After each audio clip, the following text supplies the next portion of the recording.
munaasabadan oo nagu marti ah afartaas qof maanta aad ugu faraxsanahay inaan kasoo qayb galo marka inaan war ku dheeraado ma u baahni marka laba kelimadood kaliya rabaa inaan halkan ka sheego muhiimadda maanta intaa uga nimid marka hore waxay tahay in bulshada horta iska warqabto qofkeena xanuunsan qofkeena caawinaad u baahan qofkeena maxay ahayd maanta inuu ogaado waxyaabaha ka jira wadankan iyo muhiimadda kale ugu muhiimsan waxa waaye maanta in walaalaheena ama Sheekh Abubakar iyo Sheekh Umar maanta nagu soo bandhigi doonaan inta buuga ugu qatarsan oo maanta in la gato ugu muhiimsan ah oo hooyo macaan ka sheekeynayo oo luqadeena hooyo lagu qoray marka waxaan ku boori lahaa bulshada magaalada Hamburg in buugaas horta maxaa lahayd iibsadaan waa buug aan fici doono ilmahan haddii loo aqriyo kulay waxaan maleynayaa in badan ay ka faa'iidi doonaan micnaha hooyada Soomaaliyeed ee ku fadhido marka kale xigta waxaan rabaa in aan maxaa dhahay dad soo noqdo dalka Jarmalka iyo xaaladihiisa hadda actual situation oo marayo kuleeto qof walba oo maxaa dhahaa dalka uu joogo ama dalkiisa ahayn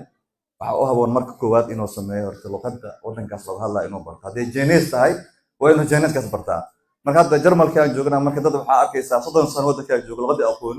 oo luqadda looga turjumayo ilmihii ay ku dhaleen ilmo sii dhalayo marka hadda aniga alxamdulillah horta Soomaaliland waa dadaalnaa intaan badan boqolkiiba 99 waxa laga yaabaa inaan luqadda ku hadli karno wadanka wax ku soo barno marka qowmiyadaha kale loo fiiriyo boqolkiiba 100 waan ka horeynaa marka aniga waxaan hooyooyinka Soomaaliyeed horteeda fadhiyo waxa aniga maanta maxdiil lahaa iyo abiyaasha in ilmahooda ku maxaa lahayo mar walba kuwaan inay bartaan luqadda Jarmalka si dhanka laga jiro ay ogaadaan sababta iskuulaadka ilmaha waxba lagu baraa oo qaldan si qofka maxaa lahayo waalidka naftiisa luqadda inuu barto muhiim ay u tahay si ilmaha wixii loo soo baro oo hadhooti oo maxaa lahayo guriga ku yimaado cunuga buugta waxyaabo manhaj badan oo diinteena oo maxaa lahayo adiga banaaneen lagu soo baraa marka guriga ku yimaado in hooyadii aabihii waxa loo baahayaa marka waqtiga horta u mehelayaan waqti intaas badan 8 saac ama 6 saac iskuul ku soo qaatay in ka shibaan iyaga ku shubaan waxyaabaha maxaa lahayo oo diinteena anagana farayso ilmaha ee diinta ay baraan guriga lagu baro luqadiina haddaysan baran waalidka ilmihii kaliya ay ku hadli karaan marka taas dhibaatada ugu weyn waaye oo maxay ahayd isfahan la'aan dhex imaan karta marka familka waxa arkaysaa waxay adiga gabar iskool dhiganayso oo 13 jir ah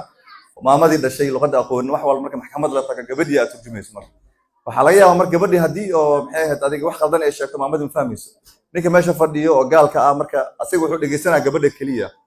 marka dhooti guri ma kala yimaado waxa leeyahay marka arintii maxay ahayd buuq gabadhii iyo hooyadeeda maxaa taas u dhahday saan maxaa u tiray marka ma qaldano gabadha waxa qaldan waalidka muhiim waa inuu luqad bartaa si ilmaha marka iskoolka yimaadaan in la weydiiyo maxaa soo barateen wixii soo barteen laga tafaftiro waxa ula jeedaa haddii maanta wax qaldan iskoolka loogu soo sheegay gaar ahaan religionka oo kala diinta ilmaha waxa loo sheegaa adiga maanta adiga macquul ahayn nabi ciise waxa la leeyahay maxaa lahaa ilaahay wiilkiis waaye ilaahay waaye marka qof walba waxba ilmaha loo sheego marka guriga ka yimaado ilmaha loo sheego la dhaho waxaas inaad maqlin xataa aniga waalidiin waxa kula talin lahaa aniga xataa waalid ahay in waalidiinta oo dalka ku nool in iskoolaadka religion qofka faqayfilish waa adiga qofka xoog lagu ma lahan inuu abmeld inuu ku sameeyo oo dhaho aniga ma u baahani cunugeyga xisad kala ha ii dhigto luqadda oo diinta xisad kala ha iigu bedelo marka qof loo diidaa ma jiro waxa cabsina kaaga imaanayso marka ilmaha inay diinta ku bartaan oo wadankooda oo maxaa la dhahay wax anfacaan muhiim ku ah oo aakhiradoodana ku wanaagsan tahay marka aniga intaas maxaa lahayd in kulta daarma insha Allah